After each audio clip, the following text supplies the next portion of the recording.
Salut à tous, on se retrouve ce soir pour l'épisode 2543 de l'After Zap Image. On commence directement avec l'Atlético Madrid qui dévoile son nouveau troisième maillot pour cette nouvelle saison. Bon, un maillot qui sera utilisé pour quelques matchs seulement, donc un maillot de couleur vert. Pourquoi? Parce qu'on peut voir le sponsor en plein milieu, Riyad Air, qui doit être une entreprise d'avion en Arabie Saoudite. Puis on sait que le drapeau saoudien est de couleur vert, c'est peut-être pour ça que le maillot de l'Atlético est de couleur vert pour ce troisième maillot. Donc une note sur 10, je partirai sur un 7 sur 10, je trouve plutôt beau ce maillot de l'Atlético. On va parler de Paul Pogba.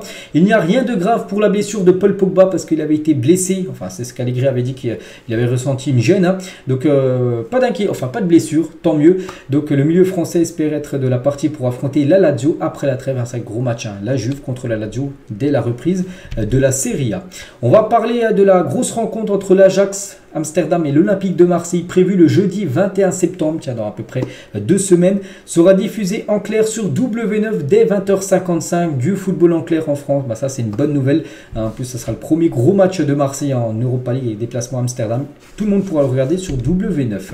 J-1 avant de connaître le nom des nominés pour le Ballon d'Or 2023. Donc demain, ça sera tout simplement la liste des 30 nominés, les 30 joueurs qui peuvent prétendre remporter le Ballon d'Or. N'oubliez pas que la cérémonie du Ballon d'Or est prévue le 30 octobre prochain, mais demain on connaîtra les 30 joueurs et voilà. Il y aura certainement Mbappé, il y aura Haaland, il y aura Léo Messi, peut-être, enfin qui succédera à Benzema. Je ne sais pas si Benzema sera dans cette liste des 30 joueurs, on verra tout ça demain. Félicitations à Paulo Fonseca, entraîneur du LOSC, qui a sa conjointe Caterina pour leur heureux événement parce qu'ils ont eu un enfant. Donc félicitations aux trois. On va parler du Nigeria et l'attaque du Nigeria pour les prochains matchs internationaux. C'est quand même impressionnant. Regardez, donc là on peut voir la liste, gardien, défense, milieu et attaque, et surtout l'attaque. Regardez-moi ces joueurs. Donc Aweniyi, Inacho, Simon Chukwueze, Lookman, Boniface, Orban et Victor Osimhen. C'est très très costaud l'attaque du côté du Nigeria. Vraiment une équipe favorite pour remporter la future CAN 2024. L'émotion de Warren Zaïre-Emery quand il découvre le message de sa mamie sur Téléfoot dimanche matin. Tout le monde la connaît au PSG, donc quand il parle de sa mamie, ils me disent tous d'en prendre soin parce que ce qu'elle fait pour moi, pour tout le monde, c'est juste incroyable. Donc il avait les larmes aux yeux quand il parlait de sa mamie, le jeune Parisien. On va parler de Simone Inzaghi, le coach de l'équipe de l'Inter Milan, et prolongation imminente pour son contrat d'entraîneur. C'est vrai qu'il a fait du bon taf. On n'oublie pas que l'Inter a atteint comme la finale la saison dernière de la Ligue des Champions. Bon, perdu contre Manchester City. Là, le championnat parfait, 3 matchs, 3 victoires. Et du coup, avec tous ces bons résultats, Inzaghi pourrait prolonger l'aventure du côté de Milan. Quelques photos de la présentation de Sergio Ramos du côté de son nouveau club, l'équipe du FC Séville. N'oubliez pas que d'ici à peu près 2 semaines, mercredi dans 2 semaines, il pourra jouer à un match peut-être contre l'équipe de Lens, première journée de LDC. Saviez-vous les gars, on va parler de Wijnaldum avant de partir en Arabie Saoudite pour démarrer sa nouvelle saison avec Al-Ettifaq. Wijnaldum s'entraîne cette semaine avec Feyenoord, son club d'enfance, un club dans lequel il avait joué 135 matchs entre 2006 et 2011 pour 25 buts et 11 passes D. Donc voilà, comme ça il peut un petit peu s'entraîner avant de rejoindre tout simplement cette équipe de Al-Ettifaq où il a signé. On va parler de Mohamed Salah. Le club de Al-Ittihad serait sur le point de soumettre une ultime proposition à Liverpool pour s'attacher les services de Mohamed Salah. Le montant de cette offre serait de 233 millions d'euros. Il deviendrait, si c'est accepté, bon, on est encore très loin que ça soit accepté, mais deviendrait le joueur le plus cher de l'histoire du football devant les 222 millions d'euros de Neymar du PSG au FC Barcelone. Donc on verra, c'est que maintenant avec tous les joueurs qu'on rejoint l'Arabie Saoudite, pourquoi pas Mohamed Salah, on verra. N'oubliez pas que les clubs saoudiens peuvent recruter jusqu'au 20 septembre prochain. Et toujours avec Liverpool, vu qu'on parlait de Salah, on va parler aussi de Mbappé. Liverpool est une destination possible pour Kylian Mbappé l'été prochain. Concernant le Real Madrid, le club merengue attend officiellement que le Français manifeste son envie de signer. Donc d'après l'équipe, c'est vrai que on sait qu'il y a le Real Madrid très intéressé par Mbappé, mais il y a toujours eu cette équipe de Liverpool aussi qui a toujours eu Mbappé en tête. Après, je pense vraiment s'il quitte le PSG, c'est seulement pour aller au Real. Après, on ne sait jamais, vraiment dans le mercato, des fois il se passe des choses complètement folles. On verra. Et on verra aussi si ça sera sa dernière saison. Je pense que ça sera sa dernière saison au PSG avec son envie de ne pas prolonger. Donc ça sent le départ de Mbappé. Donc ça sera certainement le Real ou peut-être Liverpool, le futur club de Mbappé. Et du côté du Real, donc de nouveau, il n'a pas rejoint le Real. Ça fait 3 ou 4 ans qu'à chaque fois les supporters pensent qu'il va venir et il ne vient pas. Et regardez le flocage numéro 9 par rapport à ce supporter qui attendait Mbappé puis il n'est pas venu, donc il a fait un petit peu un flocage un peu spécial par rapport à Kylian Mbappé. Et toujours avec Mbappé, Endrick, tiens, peut-être futur coéquipier de Kylian Mbappé, les deux peut-être pourraient arriver ensemble. Donc Endrick, lui c'est sûr, en juillet 2024 il arrivera, c'est 18 ans au Real Madrid, et Mbappé peut-être l'année prochaine, peut-être le 1er juillet comme Endrick. Et Endrick, les gars, il a dit, c'est un crack, il est largement au-dessus des autres, il est décisif, spectaculaire, super rapide et il dribble mieux maintenant. Jouer avec lui et Vini, ça serait merveilleux. Donc lui, il serait très content de jouer avec Kylian Mbappé l'année prochaine du côté du Real Madrid. Toujours avec Endrick, il est fan aussi de Karim Benzema. Je suis un 9 avec une âme de 10. J'adore Benzema depuis ses années à Lyon. Quand Ronaldo est parti, il est devenu un autre joueur, buteur et passeur. Je l'ai beaucoup observé, son style de jeu est très inspirant. Donc voilà, il s'inspire des meilleurs. On a hâte de voir Endrick évoluer du côté de l'Europe. Eric Ten Hag a justifié en conférence de presse la non-sélection de Jadon Sancho suite à ses performances à l'entraînement. À Manchester United, il faut être au niveau tous les jours. Voilà ce qu'il a pu dire, parce que Sancho, lors du match Manchester contre Arsenal, c'était dimanche, il n'était même pas dans le groupe de Manchester, Sancho, parce qu'il a dit qu'en gros il n'est pas au niveau, tout simplement pour être dans le groupe de Manchester United. Et le joueur a répondu sur les réseaux sociaux, il a dit: je n'accepterai pas que l'on dise des choses complètement fausses. Je me suis très bien comporté à l'entraînement cette semaine. Donc lui il comprend pas, parce qu'il dit que lui, les entraînements ça se passe bien, et c'est le coach qui l'a pas convoqué, il comprend pas. Et il a dit: je crois qu'il y a d'autres raisons à cette affaire que je n'évoquerai pas. J'ai été un bouc émissaire pendant longtemps, ce qui n'est pas juste. Donc voilà, on peut voir, c'est très très chaud entre Eric Ten Hag et Jadon Sancho. N'oubliez pas que Manchester, elle avait fait revenir, c'était il y a quand, je crois, en 2021, plus de 95 millions d'euros, il avait fait revenir du côté de Manchester en provenance de Dortmund. C'est ça qui, actuellement il joue pas, regardez, il était même pas dans le groupe lors du dernier match.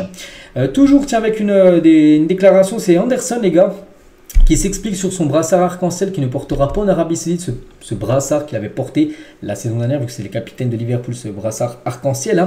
Il a dit que là, il ne le portera pas en Arabie Saoudite. Il a dit: si je porte le brassard arc-en-ciel, et si cela manque de respect à leur religion, alors ce n'est pas correct non plus. Tout le monde devrait être respectueux de la religion et de la culture. C'est ce pourquoi je pense que nous essayons tous de nous battre ici en termes d'inclusion et de tout le reste. Vous savez, il y a des années, par exemple, les femmes ou les enfants ne pouvaient pas jouer au football, mais maintenant je suis là-bas. Il y a beaucoup de femmes et de filles qui jouent au foot désormais. Donc il parle de l'Arabie Saoudite, où ils jouent maintenant. Donc lentement les choses peuvent changer. Voilà, mais il ne portera pas de brassard arc-en-ciel du côté de la Ligue saoudienne.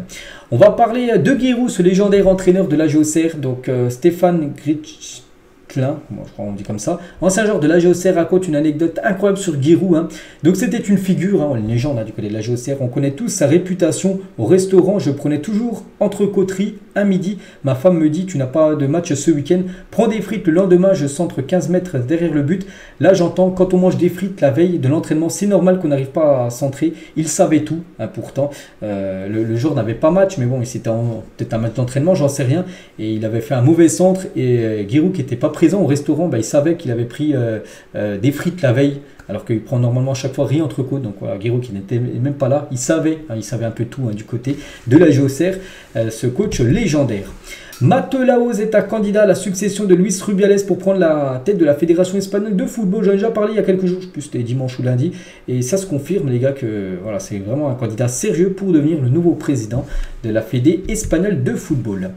Le milieu de terrain est aussi une force de Monaco. Donc Monaco, n'oubliez pas, actuellement leader, 10 points pris sur 12 possibles actuellement du côté de la Ligue 1, parce qu'ils ont beaucoup recruté, et recruté intelligemment. Tout d'abord Camara, bon, c'est pas une recrue, mais il joue un rôle de sentinelle agressif sur le porteur du ballon adverse. Youssouf Fofana joue presque 10 mètres devant, quasiment en position de numéro 10. Denis Zakaria, lui, c'est une recrue précieuse à tous les niveaux. Et Lio Matazzo, une autre sentinelle, doublure naturelle de Camara, pour dire que le milieu de terrain est très impressionnant du côté de Monaco. Ça se ressent tout simplement lors des premiers matchs de Ligue 1.